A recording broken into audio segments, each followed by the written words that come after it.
প্রত্যাখ্যান, রিজেকশন এক ভারী মন খারাপ করা শব্দ। সে বাংলা, ইংরাজি, পার্সি, ইব্রু যে ভাষাতেই হোক না কেন, আমাদের প্রত্যেককে জীবনের কোনো না কোনো সময় প্রত্যাখ্যাত হতে হয়। কখনো চাকরির ইন্টারভিউ দিতে গিয়ে, কখনো অটো চালকের কাছে 100 টাকার খুচরো চাইতে গিয়ে, কখনো কাউকে প্রপোজ করতে গিয়ে, আবার কখনো কোনো একটা সম্পর্কে দীর্ঘকাল থাকার পরে। শুরুতেই রিজেকশন তাও মেনে নেওয়া যায়, কিন্তু সারা জীবন একসাথে পথ চলার প্রতিশ্রুতি দেওয়া মানুষটা আচমকা যদি একদিন তোমাকে চিনতে অস্বীকার করে, যদি আচমকা সে একদিন জানিয়ে দেয় তার বাড়ির লোক তোমাকে রিজেক্ট করেছে শুধুমাত্র তোমার কাছে একটা ভালো চাকরি নেই বলে, তখন কি করবে? जो मर्द होता है उसे दर्द नहीं होता। বহুকাল আগে অমিতাভ বচ্চনের এই সংলাপকে মূল মন্ত্র ধরে নিয়ে জীবন কাটাচ্ছে অনেক পুরুষ, কিন্তু আমি বলবো এই সংলাপ আসলে সত্য নয়। কাজেই মর্দ কো ভি দর্দ হোতা হ্যায়।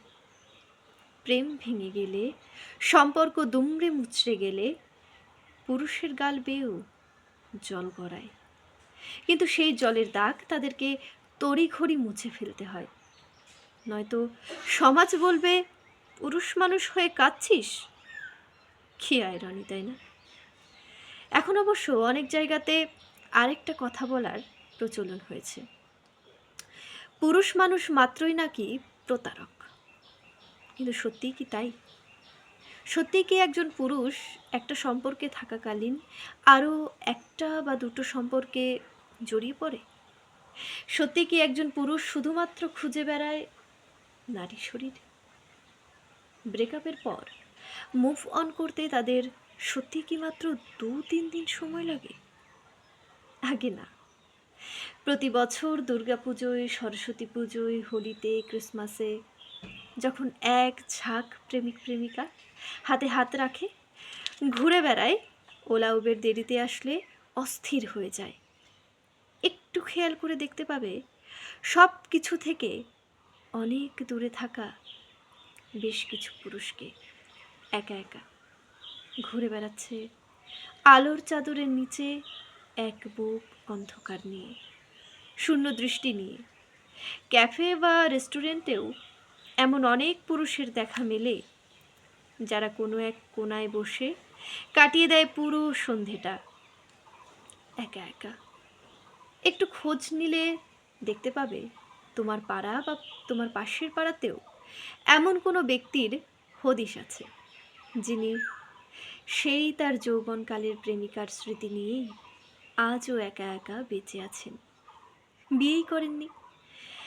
আছে আছে, এমন পুরুষও আছে যারা টিউশনি পড়ানোর মাইনে থেকে টাকা নিয়ে প্রেমিকার জন্য আজও গোলাপ কিনে, তার জন্য দিন রাত এক করে পড়াশুনো করে একটা ভালো চাকরি জোগাড় করার জন্য, যারা বউয়ের শরীর খারাপ হলে সারা রাত জেগে বসে থাকে বউয়ের পাশে, আর তাদের যখন মন ভাঙে তারা তখন না পারে কাউকে বলতে, না পারে হাউ হাউ করে কাঁদতে, না পারে সব ছেড়ে ছুড়ে কোথাও একটা চলে যেতে, তাদের থেকে যেতে হয় রাতের পর রাত জেগে গান শুনে, দিনের পর দিন বন্ধুদের ঠাট্টা তামাশা সহ্য করে তাদের থেকে যেতে হয়।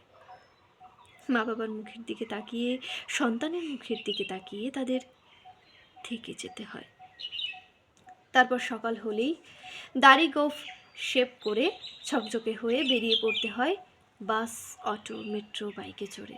হাসতে হয় সবার সঙ্গে, কলেজের অ্যাসাইনমেন্ট জমা দিতে হয়, বসের গালাগালি খেতে হয়, অফিসে, বাজারে, দোকানে, সব জায়গায় যেতে হয়, সময় মতো ব্যবসার টাকা জমা দিতে হয়। কিন্তু এভাবে আর কতদিন? তোমরাও তো সত্যিকারের ভালোবেসেছিলে, তোমরাও তো শেষ দিন অবধি চেয়েছিলে সম্পর্কটা টিকে থাক। তাহলে সেই সময় তোমার কাছে একটা ভালো মাইনের চাকরি ছিল না, কিংবা একটা ছোট্ট ভুল বোঝাবুঝিকে বড় ইস্যু বানিয়ে যারা সেদিন তোমাদের হাত ছেড়ে চলে গিয়েছিল তারা তো ভালো আছে। তাহলে তোমরা কেন ভালো থাকবে না? আমি কিন্তু একবারও বলছি না ভালো থাকা মানে এক্ষুনি একটা সম্পর্কে জড়িয়ে পড়া।